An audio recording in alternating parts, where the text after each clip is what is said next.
नमस्कार. स्वागत आहे तुमचं मोहक रेसिपीज आपल्या मराठी यूट्यूब चॅनेलमध्ये.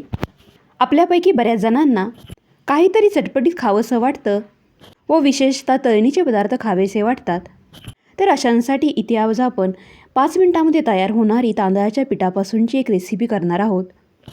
चला तर मग अजिबातही वेळ वाया न घालवता रेसिपीला सुरुवात करूयात. तांदळाची भजी करण्यासाठी सर्वात प्रथम आपल्याला मिश्रण तयार करावं लागणार आहे. त्यासाठी इथे एका भांड्यामध्ये 1 वाटी ताक घेतलेला आहे. इथे ताकाऐवजी तुम्ही दहीही वापरू शकता. या ताकामध्ये 2 मोठे चमचे तांदळाचं पीठ घालून घेऊया. तुम्ही जर यामध्ये दही वापरणार असाल दही चांगलं फेटूनच यामध्ये वापरायचं. तसेच इथे मी जे ताक वापरलेलं आहे ते ताकही बऱ्यापैकी आंबट आहे. आंबट ताकामुळे भजी खायला छान लागतात. आता एका विकच्या साहाय्याने हे मिश्रण चांगलं मिक्स करून घ्यायचं आहे. यामध्ये आपण सोडा, इनो असं काहीही वापरणार नाहीच. म्हणूनच हे भजी एकदम जाळीदार तयार होण्यासाठी आपल्याला हे मिश्रण चांगलं फेटून घ्यायचं आहे. परंतु इथे मला हे मिश्रण थोडंसं घट्टसर असं वाटत असल्यामुळे यामध्ये मी थोडंसं पाणी घालून घेत आहे. पाणी घातल्यानंतर यामधील गुठळ्या पूर्णपणे मोडून घ्यायच्या आहेत. आता 5 मिनिट तरी एकाच डिरेक्शनने हे मिश्रण चांगलं फेटून घ्यायचं आहे. अशा प्रकारे मिश्रण फेटल्यामुळे भजी एकदम जाळीदार तयार होण्यास मदत होते. ही तांदळाची भजी आपण तळून जरी करणार असलो तरी अजिबातही तेलकट होत नाहीत. कमी तेलामध्ये मस्त अशी भजी तयार होतात. तर अशा प्रकारे इथं मी मिश्रण 5 मिनिटासाठी चांगलं फेटून घेतलेलं आहे. आता यामध्ये काही मसाले घालून घेऊया. तर इथे 4 ते 5 मिरे बारीक वाटून घेतलेले आहेत. ते मिरपूड यामध्ये घालून घेऊया. अर्धा चमचा मीठ घालून घेऊया.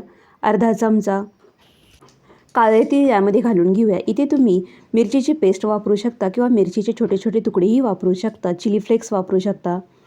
परंतु इथे मी ही भजी फक्त मिठाची करणार आहे. तर इतपत घट्टसर असं मी इथं बॅटर तयार करून घेतलेलं आहे. आता लगेचच भजी तळून घेऊया.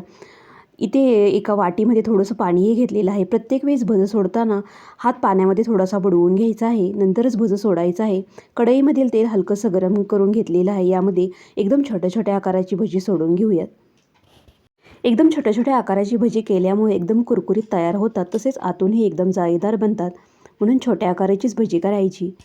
भजी तेलामध्ये सोडल्या सोडल्या लगेचच उलटवायची गडबड करायची नाही. 1 मिनिट गेल्यानंतरच भजी उलटवून घेऊयात. इथे आपल्याला गॅसची फ्लेम मध्यम ठेवायची आहे. एकदम लो फ्लेमवरती ही भजी तळून घ्यायची नाही. तसेच हाय फ्लेमवरतीही तळायची नाहीत. मध्यम फ्लेमवरतीच तळून घ्यायची आहेत. अवघ्या 2 ते 3 मिनिटामध्ये इथे या भज्यांना दोन्ही बाजूने छान गोल्डन ब्राऊन रंग आलेला आहे. आता ही भजी तेलामधून काढून घेऊया. तर एकदम मस्त अशी इथे आपली भजी तयार झालेली आहेत. तर अशा प्रकारे इथे मी सर्व भजी तळून घेतलेली आहेत. एकदम कुरकुरीत अशी आपली भजी तयार झालेली आहेत. एक भजं मी तुम्हाला तोडून दाखवते. बाहेरून एकदम कुरकुरीत, वातून एकदम जाळीदार असं बनलेलं आहे. ही भजी तुम्ही सॉसबरोबर खाऊ शकता किंवा अगदी तशीही खाल्ली तरी खूप छान लागतात. व विशेष म्हणजे ही भजी करण्यासाठी आपल्याला खूप जास्त साहित्य लागत नाही, खूप जास्त वेळ लागत नाही. कमी तेलामध्ये झटपट तयार होतात. तर तुम्हीसुद्धा तांदळाच्या पिठापासूनची ही रेसिपी नक्की ट्राय करा. पुन्हा भेटूया अशाच एका नवीन रेसिपीसह. तोपर्यंत घरी बनवलेले पदार्थ खा आणि स्वस्त राहा.